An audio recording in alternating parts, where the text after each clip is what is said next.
square off this position around probably here. We'll exit covered puts here, and then probably get some sell some calls, and then look to square this position off. So that's how I'm looking at it.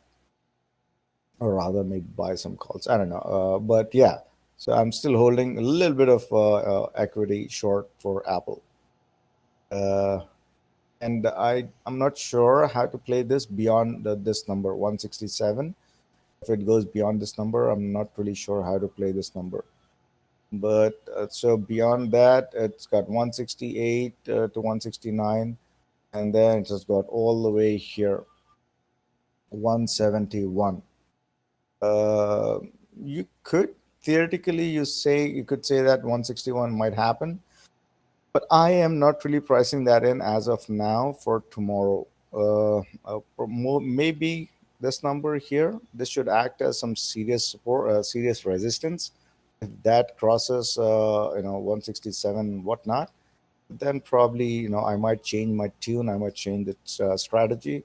Might we even take a little bit of loss on this trade, and then I can start to hedge this trade.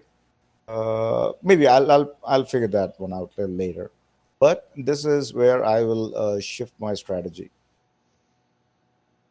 I should have actually, while I'm holding this short, I should have bought some SPXL or SPY as a hedge to the upside. I should have done that, but I did not do that.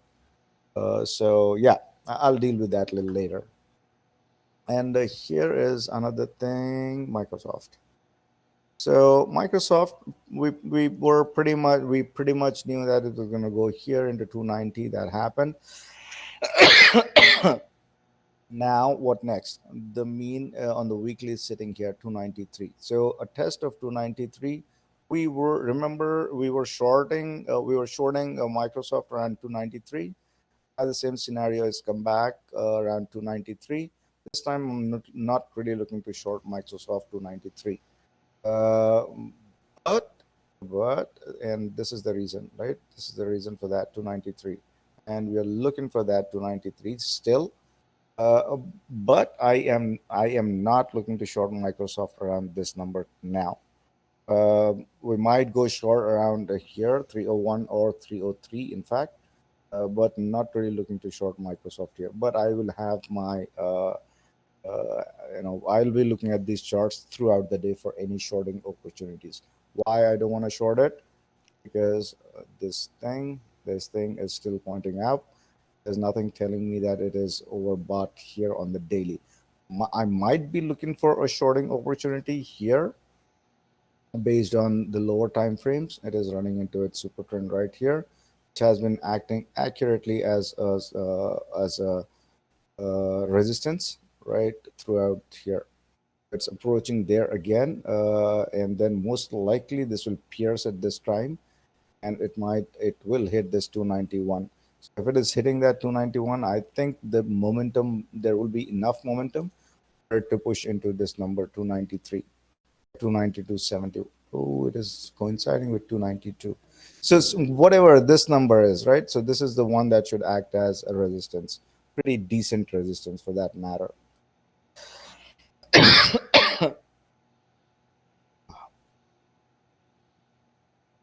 And to the downside, this is how you want to play it. 87.40, whatever this number is, it has to come back into that number for a next bounce and then push into 286.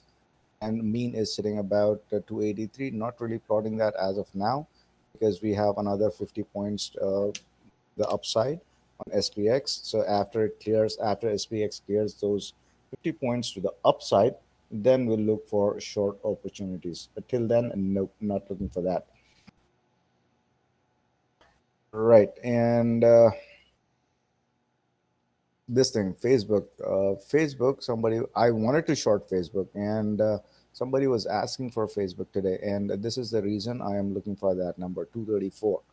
So I'm still looking for this number 234 on Facebook. This is pretty much where I would want to go short. But till that time, I think you could keep playing this number 234 to the upside. And this all of this is in charting from yesterday.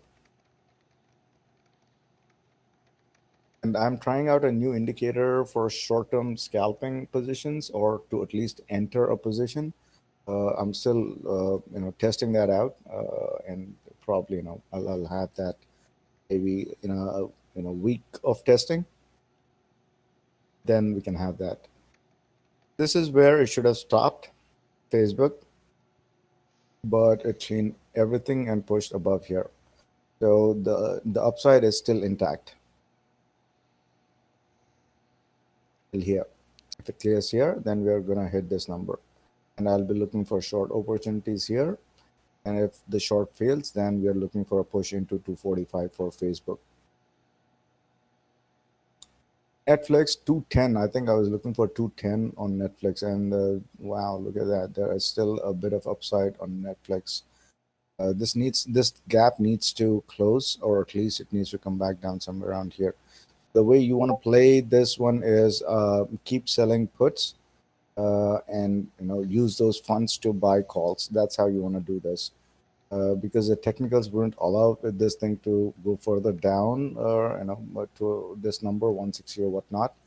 You could look to sell those puts, use those proceeds to buy calls here. That's how you want to play this.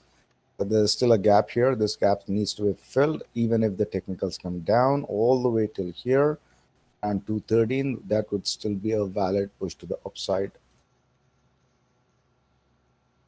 Yep. So 5 happened. Right, there's still, I think, one more bar left. The SMI is still pointing to the upside, and the MACD is about to cross on the daily. So I think there's still a good chance that it's going to go hit this 210 number. And this is the reason I've been looking for this number for Netflix. I think it will happen. I think it should give it a shot here. And maybe, there's potential for 240 or whatnot. For now, 210 looks pretty doable here.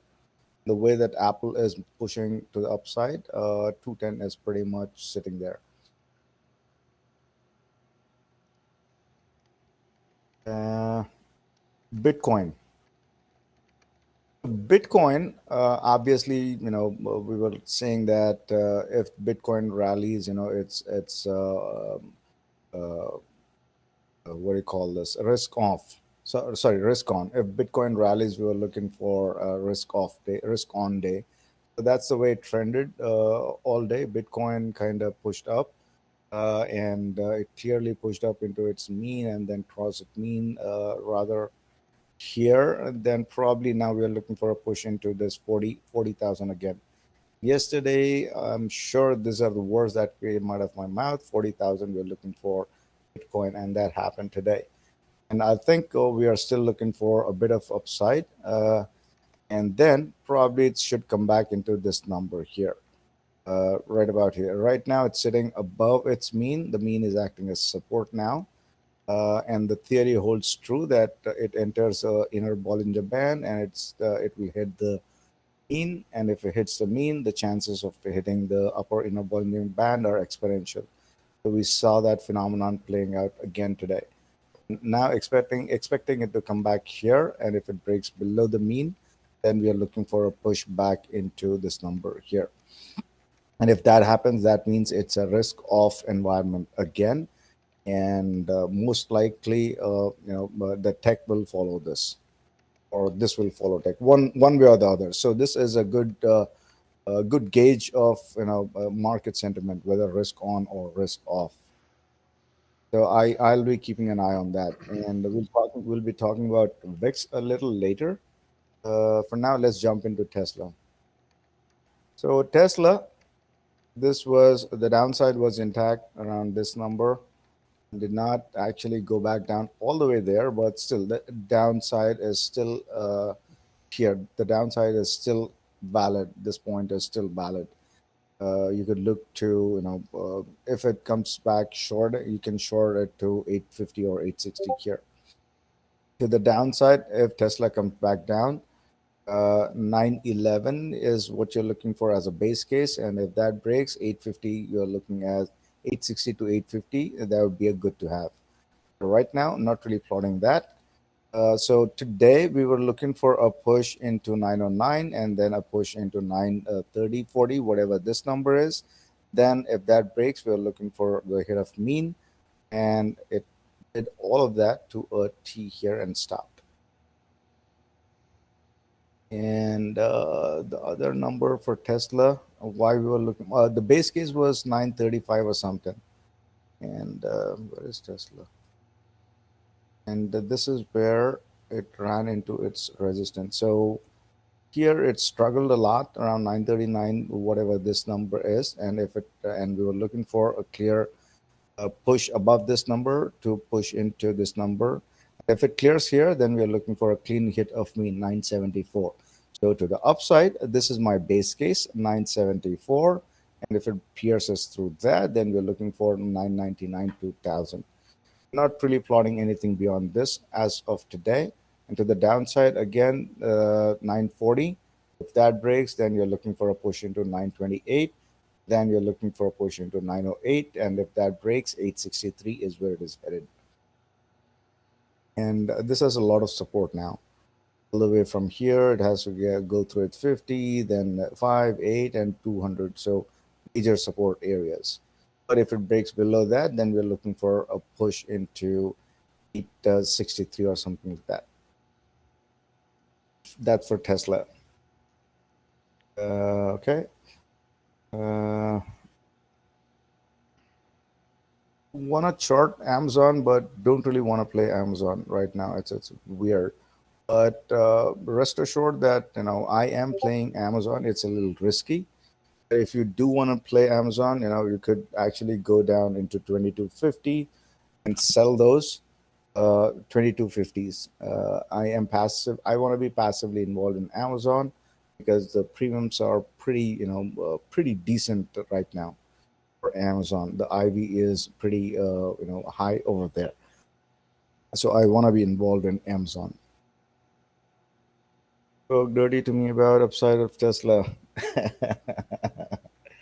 Yep, yep. Right. So let's get into this thing. This thing is very fucking interesting and it is annoying as fuck. So 50 bips, right? This should have pushed up, like right here, at least the least, this should have been hitting 3.10. We should not have been seeing this actually come back below 3. This is, I mean, at least to me, it did not make a whole lot of sense that this has actually, stayed where it is. For whatever reason, I don't know if this is open market anymore. This seems like fucking manipulation at this point. 50 bips and next 50 bips is coming. How come the 10-year is not moving? It's beyond me. It's beyond me. Now what, right? It has to come back in. Now the downside, we are looking for 2.82 and perhaps 2.64. Not really plotting in 2.64, but at least it needs to come back into its 2.8 or whatever this number is. So that means now in the short term, it is great for the markets, right? In the short term, again, this scenario, again, we knew that it's going to come back in because it got oversold, yada yada yada. Now again today, after FOMC, it should be going up, but it came down. It has to come back down into its 5. It has to push back into its 8 at 2.9. And from there, if it decides to actually push back into 2.8 and the mean is sitting at 2.84, this would not be a good situation. I'm telling you, this would not be a good situation.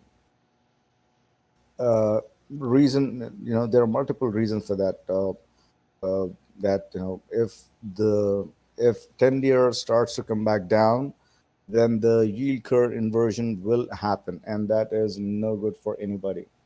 No good for anybody. Watch that.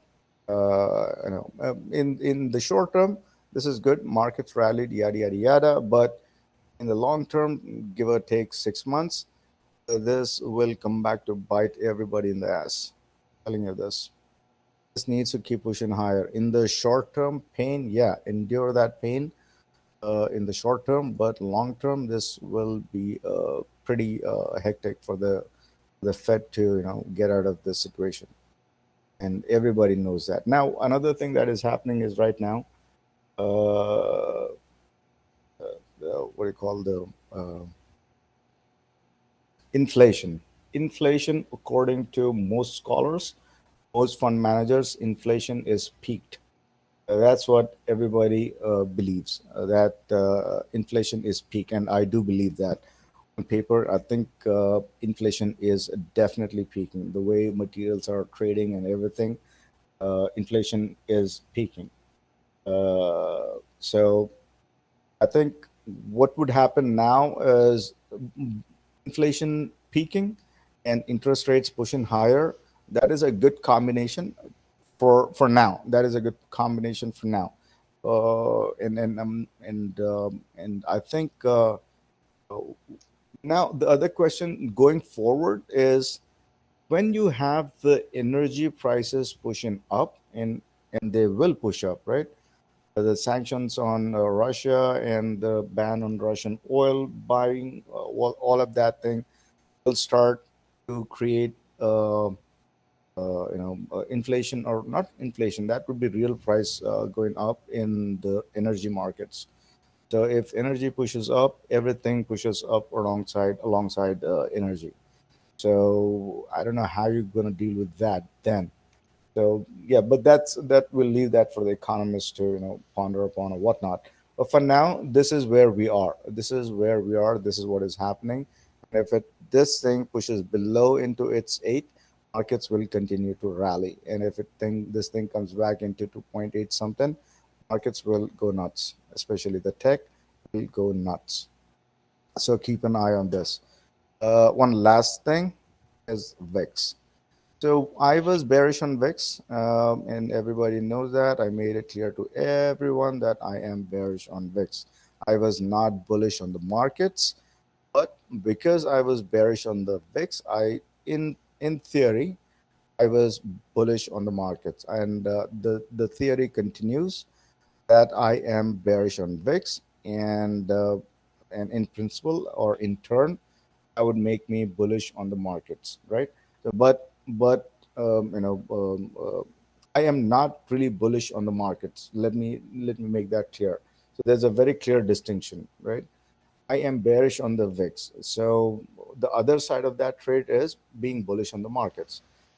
Uh, but so that is my perspective. I'm so looking at in a straight manner. If you are bullish on markets, then you're bearish on VIX. That's the other way of looking at it. But my thesis, because I follow VIX religiously, so I am bearish on VIX. That means I would be forced to be bullish on the markets. Let me put it that way.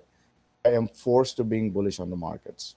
But in principle, I don't like the markets the way they are. I would want the markets to actually come back in to the monthly mean, and peers below monthly mean, and push down towards 4,000 or perhaps 3,900, somewhere around that. I would be way more comfortable around those numbers. The way it is now, I don't believe that's going to happen. I am still bearish on VIX. Might be an ephemeral bounce here and there, but this will continue. I think I am still bearish on VIX. It appears through its mean, and I think this will go down here, 2440 or whatnot, and probably this needs to complete here at some point during the day. 24 will get hit, and the VIX here is the mean for the weekly, 2467, and if it pierces through that, this will act as some sort of a support for VIX here. But if it pierces through that, then we are looking for a clear push down into 22s and whatnot, and not looking for this to happen in a straight line, obviously. But then it will put up a fight around this number, and it will put up a fight around this number, and then probably it might have some other data points along the way. Here's a it might put a fight up around here, this number, and then you could expect a fight around. There's nothing here, so it has left its five here. So looking for this to go back into its, at least its two standard deviation around here. So yeah, but whatever this is, yeah, this is the 1 hour chart, right? This could start to bounce here. It is pretty oversold around these areas. This might start to bounce here, hit its 200, 2685 will happen, and then probably take a breather around there, and then start to push back into the mean. Mean is sitting around 2870 or something like that here. So this would be good. This would be healthy, but then it has to come back in. This has to start to push back in all the way. I don't know, probably somewhere around here at least 24, and then a push down into 21s. This will happen. May, I think, from here on into May, there would be one more push up in VIX, but then I think the markets will be fine into May, and probably it would be a good time to go long, basically. So this was a clear sign, and we took full advantage of this move down in the VIX. I couldn't take, even though I've charted, I was looking for this number till here, 21, break below 5.8, then hit of 21. I was looking for a push up from here, but that did not happen. So I missed out on all this move to the downside for VIX. Whole thing. Anything else you guys want me to go over? And the floor is open to everyone. What is the chat saying? What is that? Oil? I don't know. What is that? 204 on Corpius. Nope, more in swap. Okay. Percentage higher in swap next on both. Alpha from yours, crypto. Nice. Wow, I miss Tesla. Dirty thing. Tesla is only bringing only the trade. Father cussing. Yeah, yeah, yeah. Beyond meat? What's beyond meat? I don't know. Because he's such an unthreatening tone, so relaxing. Oh Lord. Oh, when did he start cussing like this? No, I still don't cuss. Jane is lying. Shit, I've been in here for Apple trades earlier today. Yep, yep, yep. I know, I know. Fuck, that was a big fuck. Fun stuff. Uh, Sorry by default. Yeah, yeah, yeah. That's the thing. How did FOMC treat everyone? I have no idea. Let's just say it was a learning experience for me. Nice. Good. I've not been trading, but keeping tabs on all trades. They're coming back. In particular, feels like teacher reading my notes, passing in the class.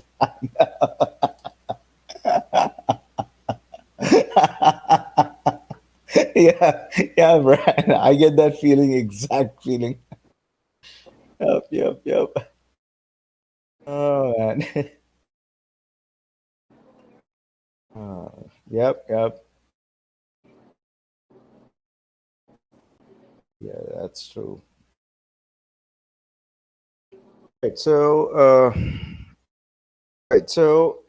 for tomorrow, I think there is still upside to the markets. And why do I only go about Apple, Microsoft, Tesla, Facebook, and Netflix, uh, Amazon, and Google?